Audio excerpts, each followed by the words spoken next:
Hello everyone and welcome back to the Dungeon Learner's Guide. Today we've got another Commander's Guild deck tech. This is deck number 204 and it's titled Cloning Around. And if you haven't seen this show before, what we're doing is randomly selecting a card from scryfall.com or from among suggested cards, working with a budget of $100 or less and building a commander deck for Magic the Gathering around a theme of the chosen card. So, this week, our random card was chosen by our comments on a previously posted short. And if you haven't noticed, or maybe just don't watch shorts very often, I have been posting a pack opening video every single Wednesday on the channel. If that's something you're interested in, please do check it out. I figured this would be a good way to just kind of show off some of the other stuff I do that is outside the realm of making the decks. And so if there's ever any cards that come out of a pack that you would like to see a deck built around, obviously that makes my life a little easier because I physically have the card and I don't have to go out of my way to find it. So if that's something you're interested in, please do check it out. Otherwise, though, the card that we are talking about this week that was chosen on one of those shorts is Skoa Embermage.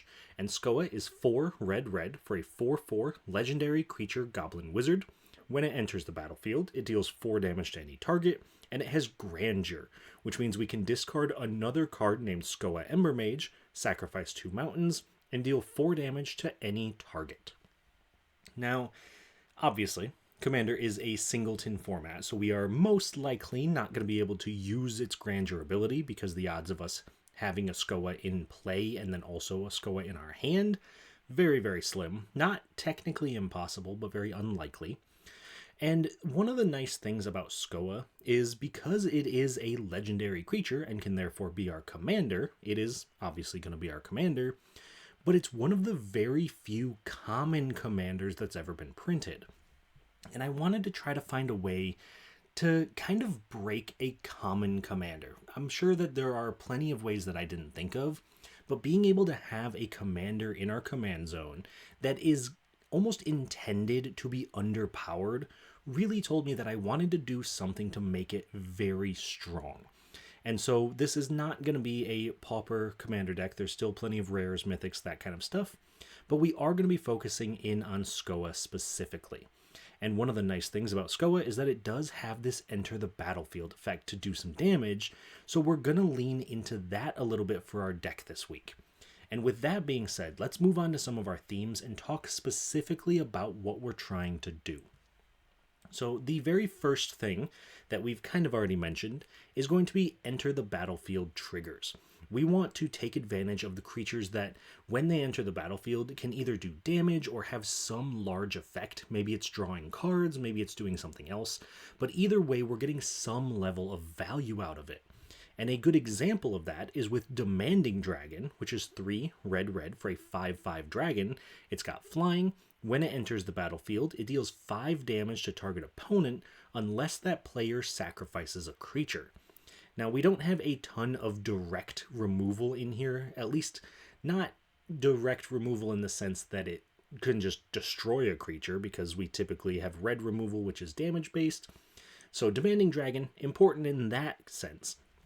But at the same time, it has this enter the battlefield effect. So every time it would enter, it's doing 5 damage to an opponent or making them sacrifice a creature, which is normally okay. You know, being able to do this effect once is okay, but we want to focus in on doing it more. Our goal is to take these creatures that have these enter the battlefield effects and then lean into our second theme, which is cloning. We want to find ways to create token copies of our creatures. And yes, in red, that means that most of them are going to have to be sacrificed or exiled in our end step, but that is perfectly fine. Because if we have a copy of Demanding Dragon, we're not really concerned about keeping it around because it's going to come in, it's going to trigger itself again, do 5 more damage to an opponent, make them sacrifice a creature, and then it also has haste, and it's just a 5/5 flyer that we can then just kind of start beating our opponents down with.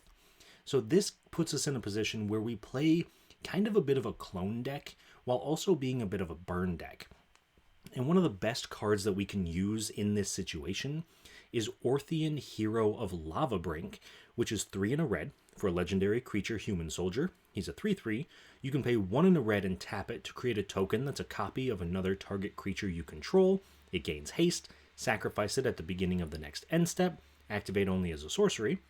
Or the game-winning ability on Ortheon is 6 red, red, red, so a massive 9 mana, tap, create 5 tokens that are copies of another target creature you control. They gain haste, sacrifice them at the beginning of the next end step.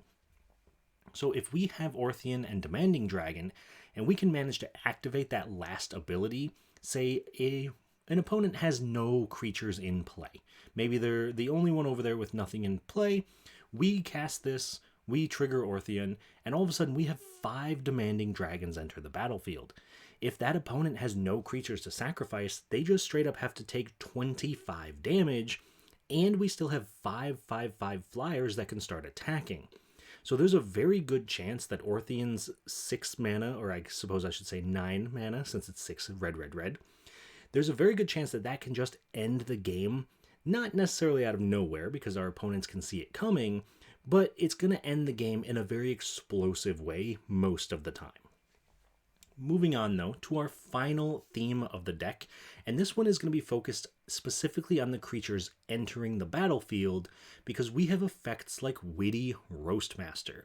And Witty Roastmaster is 2 and a red for a 3/2 Devil Citizen. It has Alliance. Whenever another creature enters the battlefield under your control, Witty Roastmaster deals 1 damage to each opponent. Now, this might look a little bit strange because we're not a token deck, at least not in the normal sense. We don't want to go super wide with our board. And so we're not going to be triggering Witty Roastmaster a ton of times in a single turn. What is going to be important, though, is that if we can make token copies of the Witty Roastmaster, they will start to trigger each other, and then eventually we could play a creature and maybe do 2, 3, and even more damage just from that creature entering the battlefield. And that's in addition to any other enter the battlefield effects that it has. So, for example, if we were to trigger Ortheon's final ability on Witty Roastmaster and make 5 additional copies, they would all see each other enter the battlefield, so each of them is going to be doing 5 damage to each opponent, meaning that, again, we just kind of do 20-25 damage right there. So this is one of the ways that we can function a bit as a burn deck, a bit as a clone deck, but regardless, all of our cards are going to be relatively synergistic with each other to help us try to close out the game. Now, that brings us to the end of our themes for this week, and the next thing we got to do is take a look at some key cards. These are cards that really synergize with what we're trying to do, and in most cases are going to be the cards that help push us toward a win. So the very first key card I want to highlight is Helm of the Host, and this is a card that, if you're in a clone deck, and especially a non-blue clone deck, is probably a mainstay. It's 4 mana for legendary artifact equipment. At the beginning of combat on your turn, create a token that's a copy of equipped creature, except the token isn't legendary. That token gains haste, and it equips for 5. One of the main reasons that we want to have this in here is, 1, because it's a free token generator every single turn. We're able to get a free token because once we've equipped it, we don't have to do anything besides go to combat. But it's also going to eliminate the legendary from some of our creatures. So if we play Skoa and we make a token copy of Skoa, that is just going to kill the token copy. We'll still get the 4 damage, which is great, but that means we don't get the creature to swing with. Helm of the Host removes that equation and now lets us have multiple Skoas, each of them doing 4 damage and then also attacking, meaning we can really just pressure the rest of the table much more heavily than we could if we were just making legendary copies. Moving on, though, to our second key card. This one is Harmonic Prodigy. And this one looks a little bit weird up front because we're not a wizard or shaman deck, but let me read through the card and then I'll explain why it's here. So Harmonic Prodigy, 1 and a red for a 1/3 human wizard. It has prowess, and if an ability of a shaman or another wizard you control triggers, that ability triggers an additional time. Like I said, we're not a shaman or wizard deck, but when I was going through and building this deck, I noticed that a lot of our creatures just kind of incidentally wound up being shaman and wizards. And if we're doubling up on our triggers, that means that we are able to cast Skoa, who himself is a wizard. He'll enter, and then double trigger. So we're not just doing 4 damage to any target, we're doing 4 damage to 2 targets. And that is one way that we can really speed up our clock and kind of win. Once again, I'm saying the phrase out of nowhere. Our opponents will see it coming, but winning the game in a much faster fashion than may be expected. And then finally, getting into our last key card, this one is the Fear of Burning Alive. And this is a card that I honestly didn't think too much of when I put it into the deck. I figured it was just kind of another copy of Skoa, something that could do 4 damage. But after a little bit of playtesting and kind of almost rereading the card to make sure that it did actually do what I thought it did, I realized this is probably one of the strongest cards in the entire deck. Because the Fear of Burning Alive is 4 red for a 4/4 enchantment creature nightmare.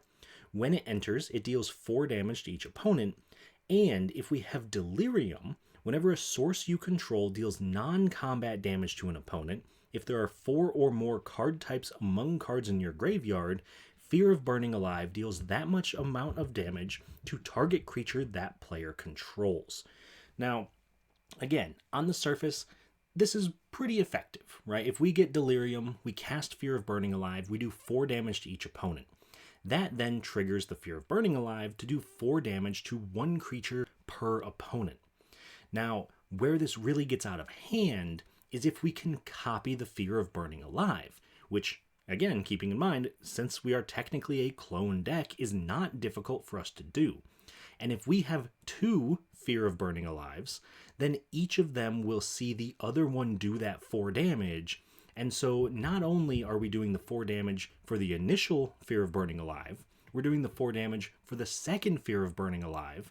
And then if we get 3, 4, even more, every single one of them is triggering independently. And this becomes almost a one-sided board wipe almost immediately, because it's just doing 4 damage to just about every creature in play, except for, of course, ours, because we don't want to do our damage to our stuff. And it pairs really well with a lot of the other cards we have, because it doesn't have to be Fear of Burning Alive that's doing the damage to our opponents. It could be Skoa, it could be anything else. And so as long as it's non-combat damage, we get to kind of dish that damage out to creatures as well. And more copies means more damage, means, well, more copies and more damage, because that's just kind of how this deck is meant to function. And so without spending too much time talking about it, like I said, I do think Fear of Burning Alive is genuinely probably the best card in the entire deck. If you disagree with me, I'd love to hear in the comments what you think, what the best card may actually be, but that is probably my take. Moving on though, the next piece of our deck tech is to talk about some cool interactions. These are cards that synergize really well with each other, and in some cases are just fun cards that I want to highlight because I don't think they get a lot of love otherwise. So the first pair of cards that I want to talk about is going to be Fanatic of Mogus and Mirage Phalanx. Fanatic of Mogus, again, one of the best cards for us to copy in this deck, because it is 3 and a red for a 4/2 Minotaur Shaman. Once again, kind of just those random shamans or wizards popping up. When it enters the battlefield, it deals damage to each opponent equal to your devotion to red.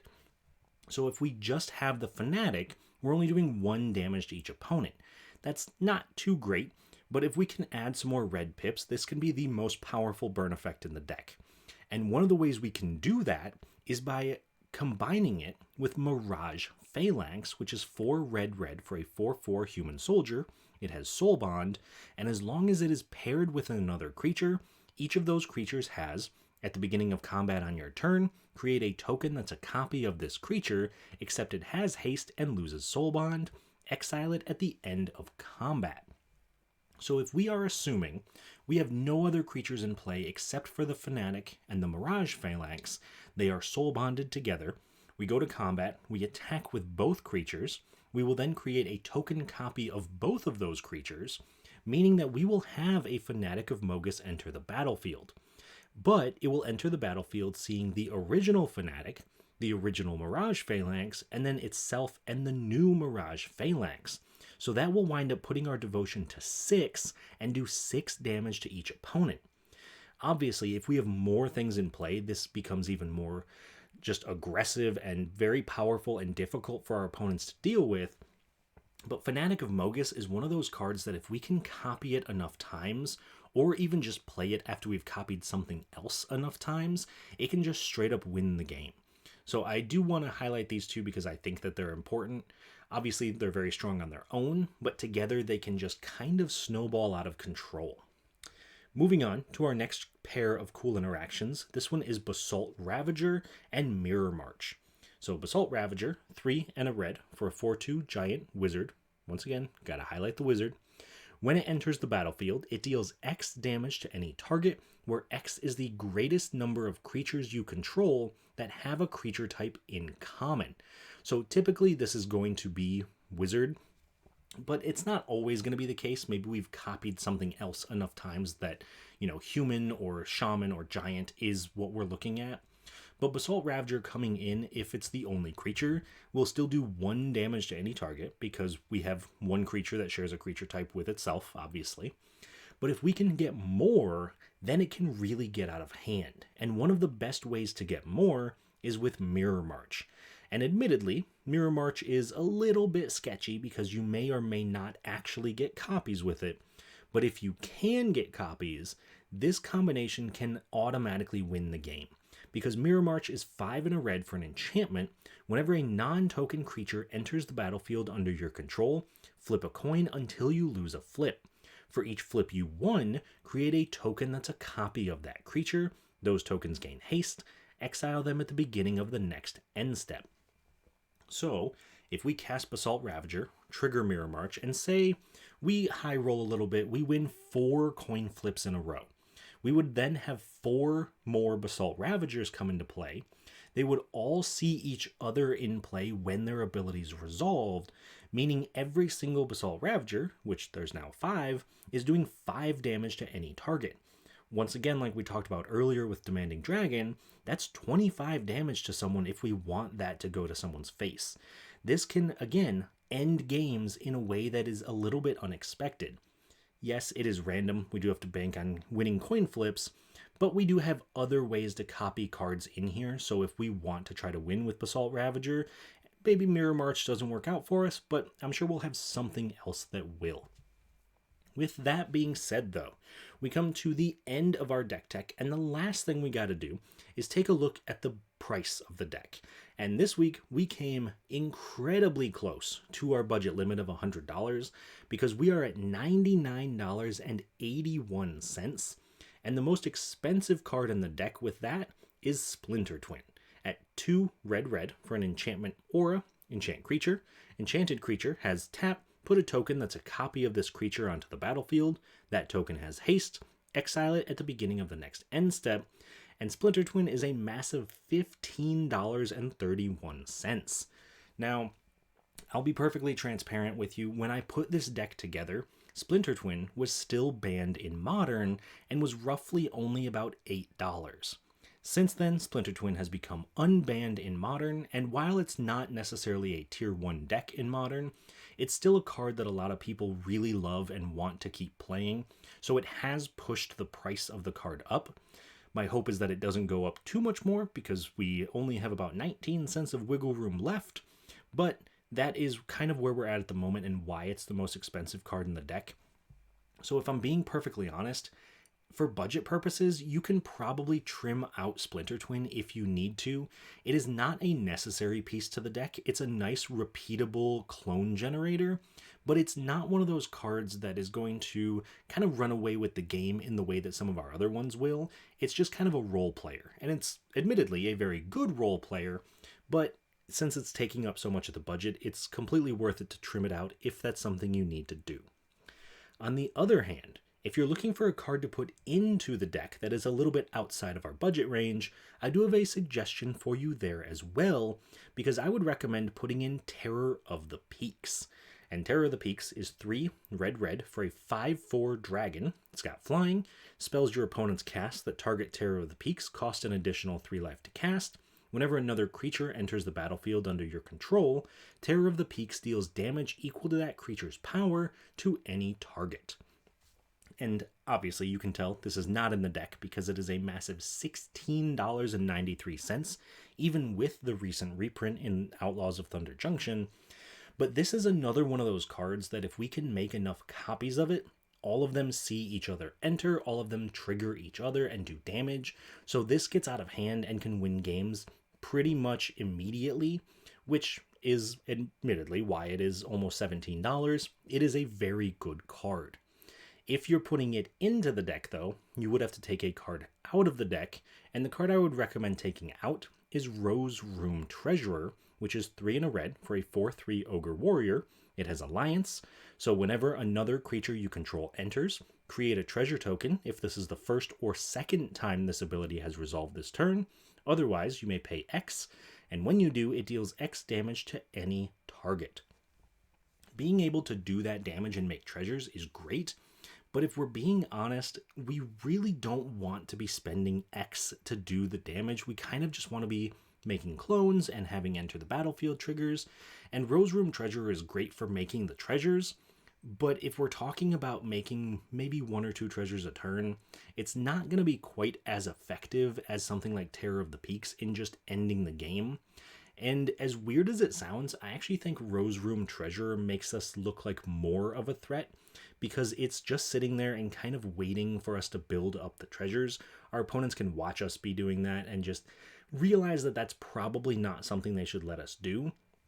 Whereas with Terror of the Peaks, if it hits the board, there's a pretty good chance we already have a way to clone it. I would highly recommend you not just dump it on the board, turn 5 and expect it to live, because it won't. But I think that would be my suggestion for out-of-budget upgrades. Let me know if you think that the Rose Room Treasurer is worth it, or maybe Terror of the Peaks is not worth it. I would love to hear those arguments for either of these cards. But with all of that being said, that does officially bring us to the end of our deck tech. And before we get into a game with this deck, because we got to see how it performs, I want to take a second to thank everybody for supporting the channel. As always, you can just support the channel by liking the video and subscribing. That does genuinely help out a lot, and I'm very appreciative to everyone who has joined us on this journey so far. But of course, I do also want to shout out our current patrons and channel members because they've gone a little bit above and beyond, and I really don't think I could keep doing this without all of their support. So thank you goes out to William Swiftfoot, Doodle, Eric Way, Ryder Cole, Jeffrey Boos, Vintage, Salty and Sunshine, Tyler Esme, Sven Van Nimwegen, Paddywhack, Keegan Tawney, Jakar, Galen, Brian Holiday, Richard, and the Oak Monster. So once again, thank you to everyone, and if you are interested in becoming a Patreon member or a YouTube channel member, you can find the links in the description of the video, and joining over there gets you access to things like the deck lists a week early. You get access to a Discord channel where we brew up a lot of the decks and also play the games that appear on the channel. You get access to the unedited gameplay videos, the guarantee from me that any suggested cards you have will be turned into videos eventually, and then of course also a random card sent to you every single month with a nice little hand-drawn token from myself as well. So if that's something you're interested in, please do check us out. Otherwise, please do like the video and subscribe to the channel because like I said earlier, that also helps out a lot. So with all of that being said, let's move on and get into our game for this week. Now, this week, we are going to be joined by Doodle playing the Reaper King, Jason playing Urza Chief Artificer, and Bilal playing Loot Exuberant Explorer. The Reaper King deck that Doodle is bringing is a Changeling deck, so it's not all Scarecrows. I believe he actually mentioned that the Reaper King is the only Scarecrow in the entire deck. But it's a way to trigger the Reaper King by using kind of some random Lord effects. So cards that care about giving merfolk +1/+1 or dogs +1/+1. He's able to throw in and kind of get those effects for all of his creatures because they're almost all going to be changelings. Now, admittedly, I am a little concerned about this deck because Reaper King is very powerful. Being able to destroy any permanent, including lands, is definitely an ability to watch out for. But I don't really know what to expect otherwise because I'm not sure what changelings can do, if I'm being perfectly honest. Moving on, though, to Jason and his Urza deck. This is almost entirely the pre-con that Urza came with. It has seen a little bit of upgrades. I think he's added some other Urzas and some other artifacts. But it is, for all intents and purposes, an artifact deck that really wants to focus on creatures, being able to give them menace with his commander, being able to make construct tokens every single turn, means that he kind of just wants to keep playing artifacts, playing creatures, and keep swinging until all of his opponents are dead. Now, I'm a little concerned about this one as well, because if we're talking about constructs, I imagine they're going to get very large very quickly. And while we have a way to do damage, we don't exactly have a ton of giant creatures. So I think that if it comes down to a battle on the ground, we're going to fall a little bit behind. And then finally, our last opponent for this week is Bilal playing Loot Exuberant Explorer, and this is a landfall deck that also kind of wants to focus in on just generically powerful green creatures. A lot of Bilal's synergies and strategies with this is to start triggering loot as early as possible, and then triggering more and more landfalls, make sure that he can play additional lands, and then activating loot so that way he can put creatures into play from the top of his library, and just kind of snowball and get out of control. Now, I know that mono green is very good at snowballing out of control, but I am very interested to see what this deck can do. I personally am also kind of interested in this loot as a commander, because the ability to play an additional land while also having a payoff for having more lands is an incredibly powerful set of abilities. So I'm very interested to see what it can do. But let me know down in the comments which of these decks you think might walk out the winner. That does include ours, by the way. You can sometimes say that we're going to win. But I am very interested to see how this goes. I hope you all enjoy it. I'm sure I certainly will. And I will talk to you all once it's done. At the start of the game, Doodle goes first, followed by Jason, Bilal, and then myself. On Doodle's first turn, he plays a forest. Jason plays an Evolving Wilds, sacrificing it to search his library for a basic land, putting it into play tapped. Bilal plays a forest and casts Birds of Paradise. I play a mountain. Doodle plays a forest and casts a Charcoal Diamond. Jason plays a command tower and casts Orzhov's Signet. Bilal plays a forest and casts his commander Loot Exuberant Explorer, letting him play an additional land on each of his turns, which he does, playing a Dryad Arbor.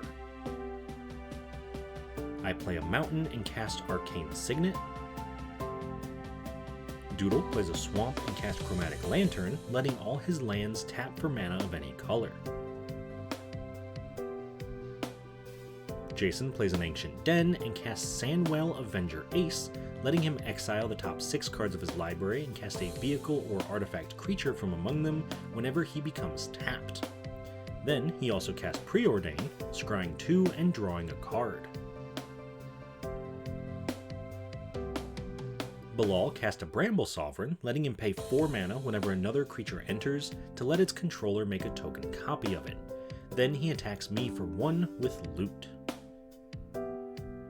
I play a Scavenger Grounds and cast Fellhide Spiritbinder, which lets me pay 2 mana when it becomes untapped to create a token copy of another creature, giving it haste and exiling it in the next end step.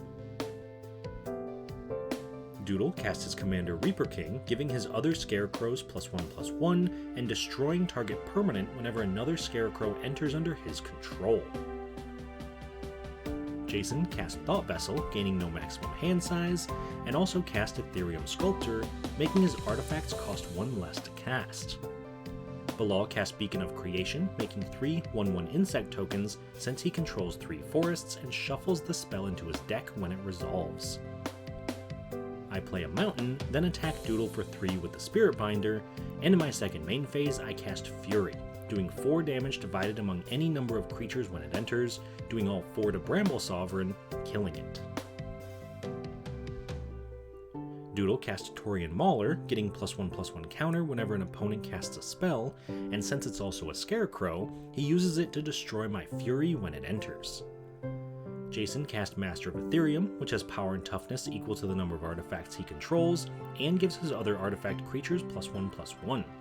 He attacks me for 3 with Sandwell, revealing the top 6 cards of his library, being able to cast an artifact creature or vehicle from among them, but he doesn't find any. Then in his second main phase, he cast March of Progress, creating a token copy of Ethereum Sculptor. Bilal plays a forest and casts O'Hare Castlum Deepest Regrowth, letting him look at cards from the top of his library equal to the combat damage it deals to an opponent, putting a creature and or land from among them onto the battlefield.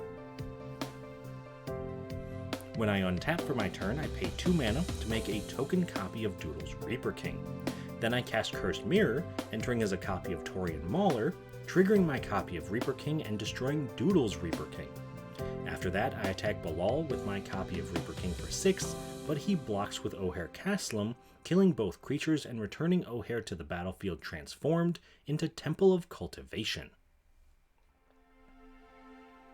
Doodle plays an Azorius Guildgate and casts Elvish Harbinger, searching his library for an elf, specifically Unsettled Mariner, putting it on top of his library. Jason cast his commander Urza, Chief Artificer, giving his artifact creatures Menace, and in his end step, making a 0/0 construct token that gets +1/+1 for each artifact he controls. Then he attacks me for 5 with Master of Ethereum and makes a construct in his end step. On Bilal's turn, he simply untaps and passes. I cast a Mindless Automaton, which enters with 2 +1/+1 counters and can be activated to draw a card by removing 2 +1/+1 counters from it. After that, I cast Molten Duplication, creating a token copy of the Automaton except it has haste.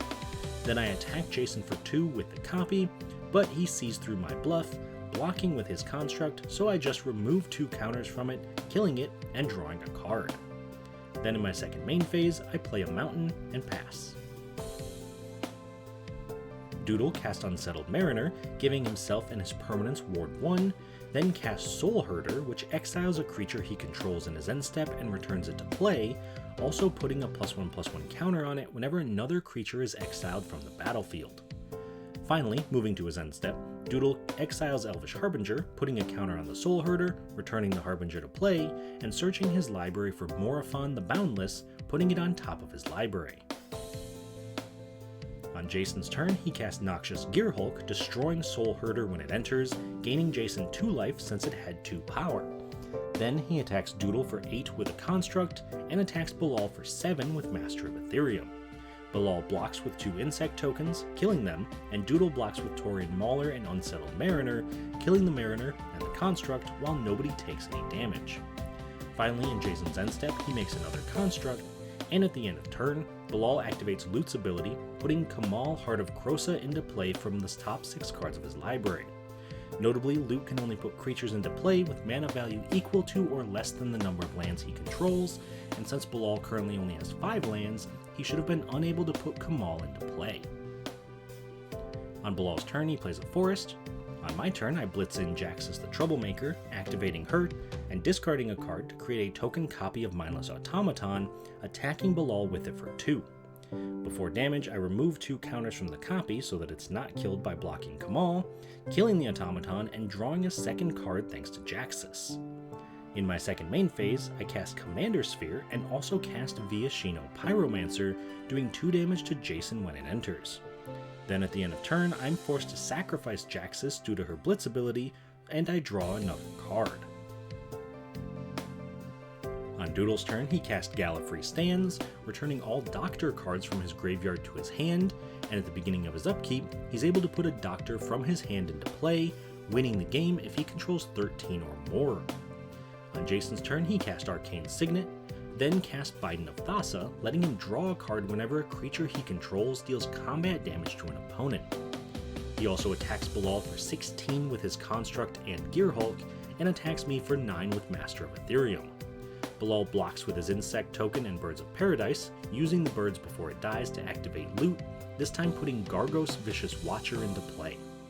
I also block the damage coming at me with my Automaton and Pyromancer, removing 2 counters from the Automaton to draw a card before it dies. This means Bilal takes 6 and Jason draws a card. Then in his second main phase, Jason plays a Contaminated Landscape and makes another Construct token. On Bilal's turn, when he moves to combat, Kamal triggers, giving his creatures +3/+3 and letting him cast Return of the Wild Speaker to draw 11 cards, since he now controls a creature with 11 power. After that resolves, Bilal attacks me for 11 with Gargos, but I block with my Spirit Binder, killing it and taking no damage. In his second main phase, Bilal plays a forest and casts Elvish Mystic. On my turn, I play a mountain and cast Fear of Burning Alive, doing 4 damage to each opponent when it enters, and since I have Delirium, also doing that much damage to a creature that each opponent controls, doing 4 to the Elvish Harbinger, Master of Ethereum, and Loot, killing each of them. In Doodle's upkeep, Jason activates the often forgotten ability of Thassa's Bident, forcing Doodle's creatures to attack this turn if able. Also in his upkeep, Doodle puts a Doctor into play, which in this case is Morophon the Boundless, naming Scarecrow when it enters, giving Scarecrows +1/+1, and making his Scarecrow spells cost a mana of each color less to cast. This lets him recast his commander the Reaper King for only 2 mana, and in response, Jason sacrifices his Contaminated Landscape to search his library for a basic land, putting into play tapped. Once that's resolved, Doodle recasts Unsettled Mariner for free, destroying Jason's untapped construct.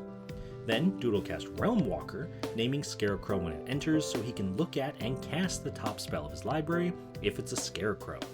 This also triggers his commander, destroying Urza. Finally, he casts Venomous Changeling, destroying Master of Ethereum when it enters, and attacks Jason for 19 with the Taurian Mauler, which he blocks with Sandwhale, killing it and taking no damage.